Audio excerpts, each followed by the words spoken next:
1 मार्च Friday के दिन बेंगलोर के रामेश्वरम कैफे में लंच ओवर्स के दौरान 12:30 से 1 के बीच में आईईडी ब्लास्ट होता है। ये ब्लास्ट कैसे हुआ और इसका सस्पेक्ट अपराधी कौन है और क्या है रामेश्वरम कैफे की कहानी और हिस्ट्री, आइए जानते हैं।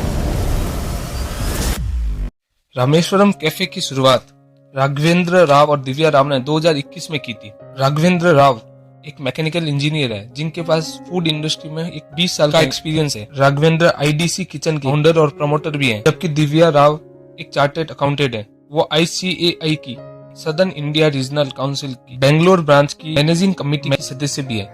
सीए करने के बाद दिव्या मैनेजमेंट और फाइनेंस की स्टडी के लिए IIM अहमदाबाद गई। वहीं पर दिव्या फूड बिजनेस में केस स्टडी कर रही थी। उन्हें विदेशी ब्रांड मैकडोनल्ड, स्टारबक्स को स्टडी करना था। एक क्लास के दौरान प्रोफेसर ने कहा कि हमारा ऐसा कोई भारतीय ब्रांड नहीं जिसके बारे में स्टडी की जाए। वहीं से दिव्या ने साउथ इंडियन फूड को ग्लोबल लेवल तक पहुंचाने का फैसला किया और राघवेंद्र राव से हाथ मिलाकर 2021 में द रामेश्वरम कैफे की शुरुआत की, जिसका नाम APJ अब्दुल कलाम सर की जन्म स्थान रामेश्वरम से इंस्पायर्ड है। 10 से 15 फुट में फैला यह कैफे लगभग साल में अनुमानित 50 करोड़ का बिजनेस कर रहा है और इसकी बेंगलोर में काफी ब्रांचें हैं और ये कैफे अपने फूड की टेस्ट के लिए फेमस है। 1 मार्च फ्राइडे के दिन रामेश्वरम कैफे में IED ब्लास्ट होता है। IED इम्प्रोवाइज एक्सप्लोसिव डिवाइस, जिसे रोड साइड बॉम्ब्स और होममेड बम्स भी कहा जाता है। इसका जनरली सबसे पहला इस्तेमाल ब्रिटिश द्वारा किया गया था। उसके बाद US इराक वॉर में ये सबसे ज्यादा कॉमनली इस्तेमाल हुआ। आफ्टरनून में विजिलेंस ओवर्स के दौरान एक सस्पेक्ट जो लगभग CCTV फुटेज में 28 से 30 साल का नजर आ रहा है, वो आता है कैफे में, रवा इडली का एक कूपन परचेज करता है और एक बैग जिसके अंदर ID बम विद टाइमर रखकर चला जाता है। थोड़ी देर में वो ब्लास्ट हो जाता है। जनरली ये बैग एक लेडी की टेबल के पीछे रखता है जो 6 से 7 लोगों के साथ बैठी होती है। पहले ये माना गया कि ये ब्लास्ट कोई ना कोई गैस की टंकी LPG गैस लीकेज की वजह से हुआ है, लेकिन बाद में पता चला ये IED ब्लास्ट है। फायर डिपार्टमेंट के पास 1:08 पर LPG लीकेज के लिए कॉल आता है।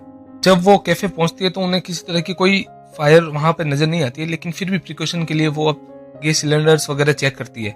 वहां उपस्थित आई विटनेस के अनुसार उस समय कैफे में 35 से 40 लोग मौजूद थे। कर्नाटका के deputy chief minister DK Shivakumar ने कहा है कि इसके लिए हर एंगल से इन्वेस्टिगेशन किया जा रहा है और सस्पेक्ट का पता लगाया जा रहा है, जिसके लिए 7 से 8 टीमें बनाई गई है। इसके लिए unlawful activities act prevention act 1967 UAPA और एक्सप्लोसिव सब्सटेंस एक्ट 1908 दोनों को लगाया गया है।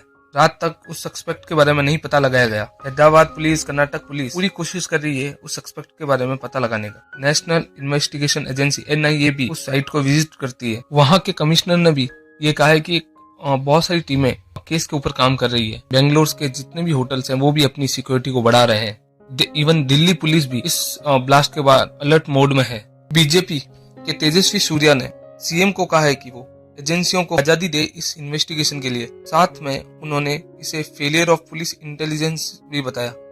लेकिन कर्नाटका की गवर्नमेंट ने कहा है कि इसे किसी भी पॉलिटिक्स से ना जोड़ा जाए, क्योंकि ये वैसा ही इंसिडेंट है जैसा कि BJP जब पावर में थी 2022 में बॉम्ब ब्लास्ट हुआ था मंगलुरु में। इससे पहले भी IED से रिलेटेड इंसिडेंट हुए हैं जो अभी तक अनसॉल्व्ड है। दिसंबर 17, 2023 में एक मिस्टीरियस एक्सप्लोजन हुआ था इजराइल एम्बेसी के पास में। जनवरी 29, 2021 एक लो इंटेंसिटी ब्लास्ट हुआ था आउटसाइड द इजरायली एम्बेसी।